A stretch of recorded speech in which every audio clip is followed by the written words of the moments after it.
At the end of March 1945, as the German front buckled under relentless Allied pressure, a little-known fact emerged among U.S. Army intelligence officers. Increasing numbers of high-ranking Nazi bureaucrats were abandoning their posts and attempting to flee before Berlin collapsed. Most were hoping to escape westward, anything to avoid falling into Soviet hands. Among these figures was a confidential aide from Joseph Gbbls' Ministry of Public Enlightenment and Propaganda, a man whose identity was immediately classified by American counterintelligence corps records. His knowledge of the inner workings of Gbbls' propaganda machine was considered potentially invaluable. Across northern Germany, Allied troops pressed toward the Elbe River. The U.S. 30th Infantry Division, under Major General Leland Hobbs, pushed toward Magdeburg, encountering an increasingly chaotic stream of German soldiers and civilians moving west. What looked at first like simple desertion soon revealed something more. Senior regime personnel were blending into civilian caravans, trying to disappear. The war was ending, but the race for information had just begun. On April 11, 1945, a patrol from the 117th Infantry Regiment intercepted a small cluster of fleeing civilians near the village of Hohenwart, just west of Magdeburg. Among the frightened group stood a quiet, sharply dressed man in his mid-30s carrying only a leather satchel and a forged Wehrmacht discharge card. Something about his composure raised suspicion, and he was separated for questioning. When a search uncovered coded correspondence bearing the seal of the propaganda ministry, his disguise unraveled instantly. He broke within minutes, requesting American custody and claiming to possess knowledge of the internal collapse of the Nazi propaganda apparatus, and the mindset of the man who had spent a decade fueling it. He was transferred under guard to a temporary field interrogation site established inside a commandeered schoolhouse in the outskirts of Magdeburg. There, members of the U.S. Counterintelligence Corps, attached to the 30th Infantry Division's G2 section, began preliminary questioning. According to later summaries, the man was physically exhausted and emotionally unstable, yet deeply afraid of something he refused to articulate. His first recorded statement was stark and haunting. Every hour inside the ministry was lived in terror. We did not fear the enemy. We feared one another. Interrogators recognized immediately that he was not a low-level functionary. His references to internal ministry debates, propaganda distribution procedures, and Gbbls' inner circle were extraordinarily detailed. He described the panic in Berlin after the Allied firebombing of Dresden in February 1945, when public morale collapsed and the ministry scrambled to maintain control. Radio stations were destroyed, communications networks were in ruins, and Gbbls demanded broadcasts that promised miracle weapons and total victory. Propaganda few inside the ministry still believed. He insisted that Gbbls had become increasingly obsessed with the notion that fear was the final tool left to preserve the Reich. According to the Aide, staff suspected of disloyalty simply vanished. Some were removed by Gestapo agents in the middle of the night. Their offices sealed, their records erased. The interrogators attempted to confirm these claims, but he refused to provide names. Whenever pressed, he visibly trembled and turned away, repeating only, "They watched us. Even our thoughts were not safe." The aide stated that he fled Berlin on April 7, after learning of impending purges within the propaganda ministry. By then, Soviet artillery could already be heard in the city's eastern districts. Gbbls ordered all remaining personnel to stay in the capital, declaring that desertion was treason punishable by immediate execution. The aide stole forged papers from an abandoned administrative office and joined a column of refugees heading west, hoping to surrender to the Americans before the Soviets reached the city. For the Americans, this was a rare opportunity. With Hitler increasingly isolated in the Führer bunker, and Gbbls functioning as the regime's remaining visible architect, knowledge of his state of mind could provide insight into the final Nazi strategy. Would they negotiate, fight to the death, or unleash scorched earth destruction? Historian accounts note that intelligence officers were desperate for anything that might clarify the intentions of the collapsing Reich.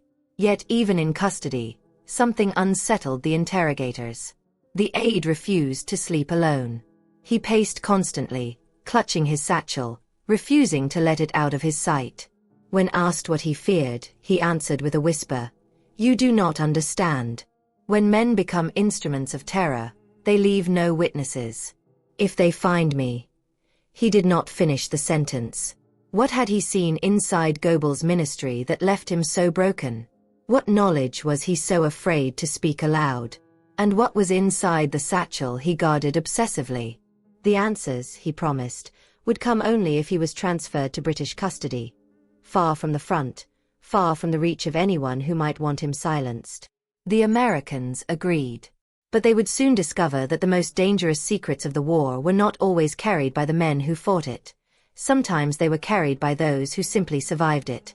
Few outside military intelligence realized that April 1945 was not only a race for territory, it was a race for information. As Allied armies penetrated deeper into Germany, the number of high-value defectors increased, each carrying fragments of knowledge that could reshape post-war strategy. For the U.S. Counterintelligence Corps, the capture of a direct aide from Joseph Gbbls' propaganda ministry represented an extraordinary opportunity. But it also carried an unsettling warning. Not every secret was meant to be uncovered easily. After 3 days of field interrogations near Magdeburg, the aide was flown under heavy guard to an MI5 liaison station in Belgium, and from there transported to London. The British believed they possessed superior experience in extracting intelligence from political operatives, having run extensive interrogation centers since the Battle of Britain. His arrival coincided with escalating chaos inside Berlin, where Soviet forces were closing a steel ring around the city and artillery shells shook the government quarter hour by hour. The facility chosen for the interrogation was Trent Park, a stately mansion converted into a high-security compound in North London. Historically, Trent Park had housed captured German generals, who were secretly recorded in their private conversations, producing valuable intelligence about the Wehrmacht. But this prisoner was unlike the others. He was not a soldier boasting about battlefield tactics or weapons capability. He was a civilian insider from the very heart of the Nazi propaganda machine, a world ruled not by tactics and strategy, but by fear. From the first interview, MI5 officers noted his deteriorating condition. He flinched at sudden noises and scanned every corner of the room before speaking, as if expecting someone unseen to be listening. A psychological assessment recorded extreme paranoia, severe exhaustion, persistent fear of assassination or forced disappearance. When asked to explain what threatened him now that he was in Allied custody, he replied, "You think the war is ending. For us, it never ended. Not while he lived." He meant Gbbls. Over several sessions, he described the internal disintegration of the propaganda ministry. He spoke of the panic following the Allied firebombing of Dresden in February 1945, when nearly every member of the ministry realized that defeat was inevitable. Within days, morale collapsed across the country, and Gbbls responded with iron severity. According to the Aide, staff suspected of defeatism were accused of spreading rumors and arrested without trial. Offices were emptied overnight, desks left with coffee cups still warm, and doors sealed by Gestapo agents wearing civilian clothes. "We never knew whose turn would come next," he said. "We spoke in whispers. We did not trust even our friends." His testimonies provided disturbing insight into the shifting tone of Gbbls' directives. Internal documents showed that by March 1945, propaganda strategy had abandoned promises of victory and instead demanded total sacrifice. Broadcasts describing the alleged atrocities committed by advancing Soviet troops were designed to drive civilians into continued resistance through terror. One handwritten marginal note, later authenticated by British analysts, apparently from Gbbls himself, read, "Fear is our final weapon." If genuine, it confirmed a dramatic shift in psychological warfare. Yet the Aide avoided certain subjects. When interrogators asked about disappearances within the ministry, he fell silent, head bowed, hands shaking. After a prolonged pause, he said only, "Names are death." Pressure increased. Intelligence officers demanded documentation, proof. He answered with something unexpected, a warning about a confidential archive, allegedly maintained in the ministry's security wing, containing transcripts, decrees, and classified propaganda orders, some signed personally by Gbbls. According to his claim, sections of this archive described secret discussions about scorched earth strategies intended to destroy Germany's infrastructure rather than let it fall intact into Allied hands. If true, it could reveal the justification for some of the most brutal final wartime decisions. When asked where the archive was kept, he spoke cautiously, "Not in the Chancellery. Beneath the Ministry building, deep below street level, where the air tastes of coal smoke. Only 4 men were permitted entry. Even I saw only the elevator doors." He insisted that the archive was still intact when he fled on April 7th. But when pushed for technical details, layout, security, methods of retrieval, he collapsed into trembling silence. The British interrogators debated his credibility. Some believed he was exaggerating to ensure protection. Others argued that his fear was too profound to be fabricated. A confidential MI5 memo dated April 23, 1945, recorded, "Psychological profile indicates sincere belief that his life is in danger. Source may possess critical intelligence on internal Nazi command behaviors. Continue interrogation with caution." But not all officials agreed on the direction of the investigation.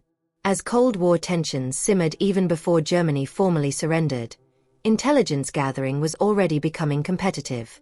US and British agencies watched one another as closely as they watched the enemy. More than one officer suspected that the Aide's information might be withheld, bargained, or redirected to serve emerging strategic interests. For the prisoner, every day was a descent into panic. He refused meals unless they were sealed in front of him. He slept only in short fragments, jolting awake from nightmares in which footsteps echoed behind him. The guards reported hearing him whisper at night, "They will not let me speak. They will come for me here." What terrified him so deeply? Was it fear of Nazi retribution, or fear of what would happen if the truth he carried were finally spoken aloud? And if the archive he described truly existed, what secrets were buried there, hidden among the ashes of a collapsing regime? The answers would begin to surface only after Berlin fell and news of Gbbls' suicide reached London. But by then, something far more startling would occur, an event that raised more questions than answers, and shattered any illusion of safety. By late April 1945, as the thunder of Soviet artillery drew steadily closer to the heart of Berlin, the war entered its most desperate and chaotic hours.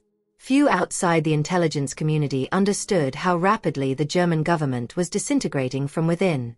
Inside the cramped war rooms of MI5 in London, officers pored over every word spoken by the captured aide from Joseph Goebbels' propaganda ministry. He had become more than a prisoner. He was a fragile link to the final days of a regime built on fear, deception, and coercion. Berlin was now a battlefield. On April 25, Soviet forces completed the encirclement of the capital, severing it from the outside world. The city shook beneath constant bombardment, buildings collapsing into blackened rubble, and civilians sheltering inside basements as flames lit the sky. Communications to the propaganda ministry were failing, telephone lines shattered, and radio signals jammed by interference. Yet in the underground chambers of the Führer bunker, Hitler and his remaining ministers, including Gbbls, demanded that civilians continue fighting street by street, block by block, regardless of the cost. News of the tightening Soviet ring reached the London interrogation room through classified signals. The aide listened in silence, hands locked tightly together, as officers reported that German armored units defending the outskirts of the city now consisted mainly of teenage conscripts, old men, and hastily assembled Volkssturm formations. "It is the ending he wanted," the aide murmured. When asked what he meant, he replied without looking up. To him, ruin was better than surrender. Every word we broadcast was designed to convince the nation that death was honorable, defeat unthinkable. Interrogations intensified. MI5 analysts believed that with Berlin's fall imminent, the aide's fear might crack, releasing information too dangerous to speak earlier. His testimony shifted from propaganda strategy to brutal internal purges. He claimed that in the final months of the war, the ministry introduced secret loyalty assessments, monitoring personal conversations, tracking private correspondence, and compiling execution lists for suspected defeatists. Gestapo officers reportedly arrived without warning, dragging targeted individuals from their offices. Their names disappeared from internal rosters, their desks cleared before morning. "We asked nothing," he whispered. To ask was to accuse oneself. The interrogators demanded names, dates, and documentation. But the aide recoiled, pale and shaking, as if speaking certain truths might summon the past into the room. He insisted that he could not provide the full record, not because he did not know, but because the evidence was hidden deep beneath Berlin, in the classified archive he described earlier. According to him, the archive held transcripts of high-level meetings in which scorched earth tactics were debated and approved. Among them, he claimed, were discussions urging the destruction of Germany's bridges, railways, power plants, and water systems. Measures intended to leave nothing useful to the advancing Allies. One British interrogator recorded in an internal memo. Source expresses absolute conviction that the archive, if recovered, would expose criminal intent at the highest levels. Strong emotional response when questioned about retrieval. The aide described an elevator leading below the Propaganda Ministry building near Wilhelmstrasse, accessible only with dual authorization keys and guarded day and night. He repeated that he had seen the entrance only once, but the memory haunted him.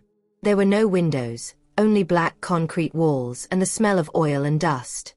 We were told that what was kept there would never see daylight. As the interviews stretched past midnight, the aide's condition deteriorated. His voice trembled, and sweat beaded along his brow as he spoke of mysterious disappearances among Gbbls' staff. He described a talented radio scriptwriter named Lise Hartmann, well known in the ministry for her ability to shape public speeches. One morning she failed to appear at work. Her office was sealed, and her name removed from personnel lists. When colleagues whispered about her fate, they too were called for questioning. No one mentioned her again. The aide referred to at least 10 similar cases, each one swallowed by silence. Why did they disappear? An interrogator demanded. His stare was empty. Because they knew too much, or because they stopped believing. It was during one of these evening sessions, on April 30th, that news arrived. Adolf Hitler was dead, having taken his own life in the Führerbunker.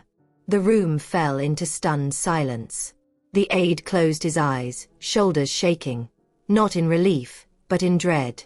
Then he will follow, he whispered. Gbbls would never live without him. The interrogators pressed sharply. What would Gbbls do next? What plans were in place? What secrets would die with him?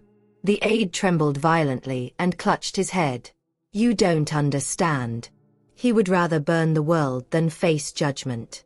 Hours later, on May 1st, wireless intercepts confirmed that Gbbls and his wife had taken their own lives after poisoning their 6 children. The news struck the aide like a physical blow. He collapsed into his chair, staring blankly ahead. With Gbbls dead, the artificial power that held the propaganda machine intact dissolved overnight. But rather than freeing the aide, it pushed him into panic. He buried his face in his hands and whispered, barely audible. Now there is no protection. Every secret dies with him, or must be buried forever. For MI5, the aide's reaction raised a troubling possibility. Whatever he feared might not have died in Berlin. Someone else, something else, still held power over him. The interrogators continued, urgently demanding clarity. But the aide only repeated one phrase again and again, like a man living his last hours. If I speak more, I will vanish. Within days, those words would prove prophetic. The first days of May 1945 were unlike any other period in modern history. The world watched as the once unstoppable Third Reich collapsed into fragments, its leaders dead or fleeing, its cities reduced to grey plains of ash. Yet even as victory seemed within reach, Allied intelligence agencies found themselves facing a different kind of battle. One fought not with bullets or tanks, but with secrecy, deception, and the desperate final acts of a dying regime. Inside the secure walls of Trent Park in London, the captured aide from Joseph Goebbels' propaganda ministry now represented one of the last living connections to the internal operations of the Nazi leadership. And with Goebbels dead, his confessions took on a chilling urgency. News of the deaths of Goebbels and his wife, alongside the murder of their 6 children, reached London on the evening of May 1st, just hours after Soviet troops confirmed recovery of the bodies outside the Führerbunker. The aide sat in stunned silence, refusing to speak for nearly an hour. When he finally did, his voice was hollow, shaking with exhaustion. "He always said he would never surrender," he murmured. He believed history would absolve him if he died as a martyr. But then his voice broke, and he added, "We built the world he wanted, a world where fear was stronger than truth."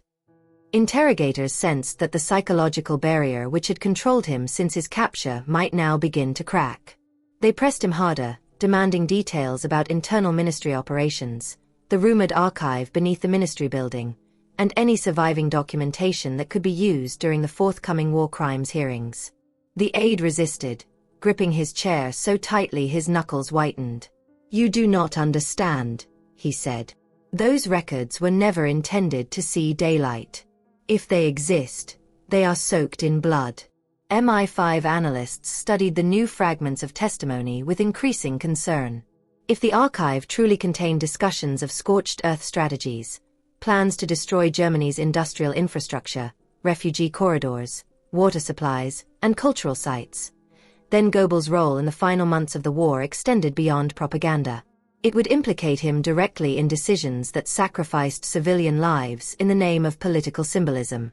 One intelligence summary dated May 2 recorded, "Source suggests archive includes materials confirming deliberate targeting of German populace to maintain myth of heroic resistance. Implications severe." The aide provided more detail now, though reluctantly. He described a meeting in early March 1945 when Gbbls reportedly argued that the destruction of Berlin itself could become a monument of eternal loyalty, a phrase recorded in the aide's handwriting by interrogators. He spoke of orders drafted to sabotage water mains and electrical facilities, and of heated debates over whether the German people had proven themselves worthy of survival. His voice trembled as he repeated Gbbls' chilling words, "If the German people have failed us, let them perish." But the most disturbing revelations involved disappearances within Gbbls' ministry. The aide claimed that as morale crumbled, staff accused of disloyalty were removed and erased without trace. He described a statistician named Friedrich Baumann, tasked with analyzing public reaction to broadcasts. Baumann presented data demonstrating that support for the war had collapsed. Within 48 hours, he was gone. The aide insisted that Baumann had been arrested not for treason, but for honesty. "What happened to them?" an interrogator asked. The aide stared at the table. "Ask the Gestapo," he whispered. "Ask the men who came at night with the black gloves." When pressed again, he leaned forward, eyes shining with fear. "Some were taken to the cells beneath the ministry. Others were taken to the cellars near Potsdamer Platz. But those who knew too much, they went into the archive. Not as bodies, as silence." The interrogators exchanged uneasy glances. Was he describing execution sites? Records destroyed? Or something buried beneath official history? With every confession, his anxiety escalated. Guards noted that he suffered violent nightmares, screaming in German phrases that translated loosely to "don't take me" and "not the elevator." He refused to be left alone and requested constant light in his room.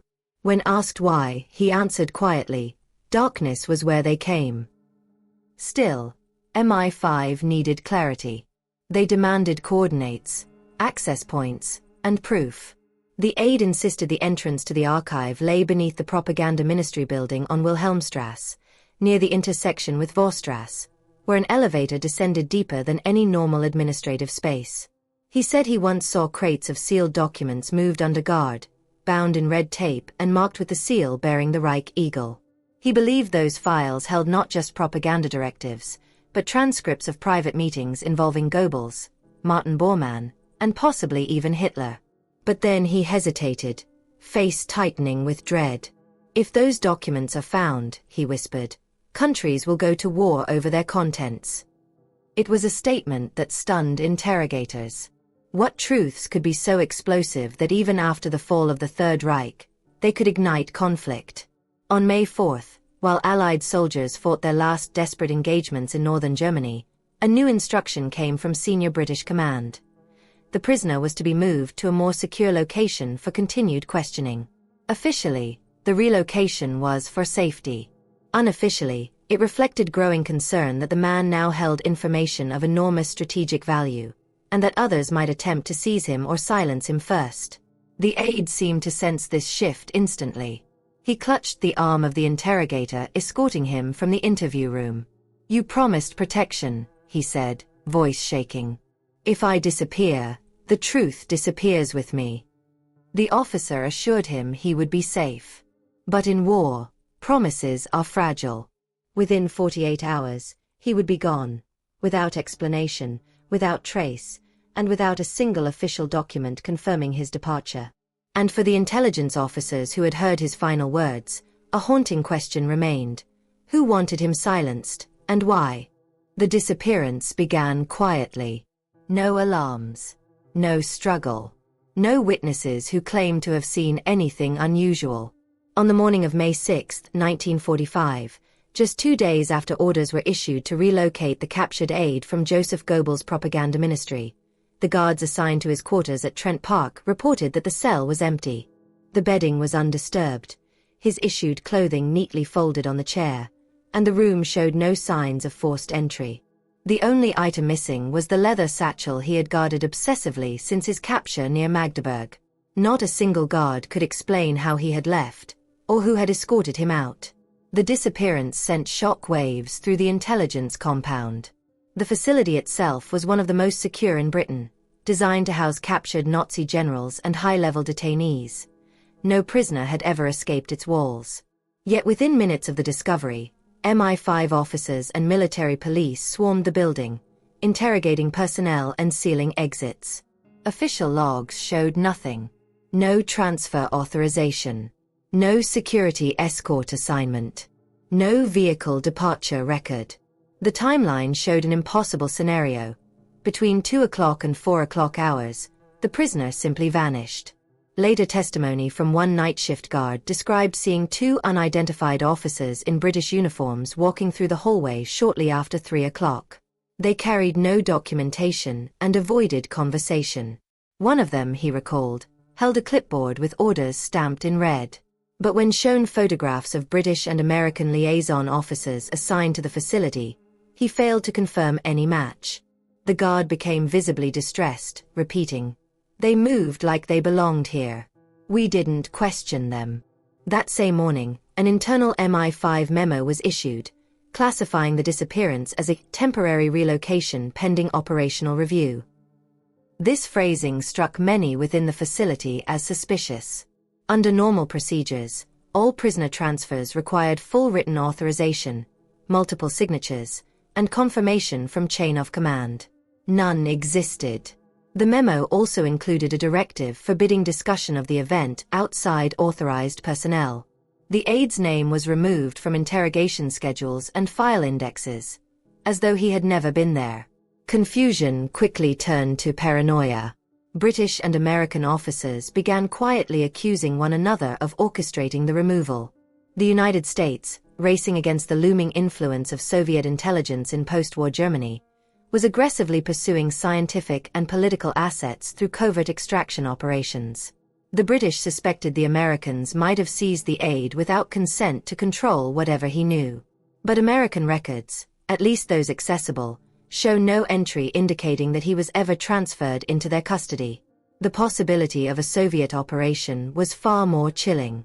Reports confirmed that Soviet intelligence agents were active across Europe, kidnapping German scientists, officers, and administrators before the Western Allies could reach them. However, Trent Park was nearly impregnable from the outside, heavily guarded, and deep within British territory. A Soviet penetration of such a facility would have been a staggering breach. And so, a darker possibility emerged, one that nobody wanted to voice. What if the disappearance was ordered from within? The aide had repeatedly insisted that if he revealed certain truths, he would be silenced.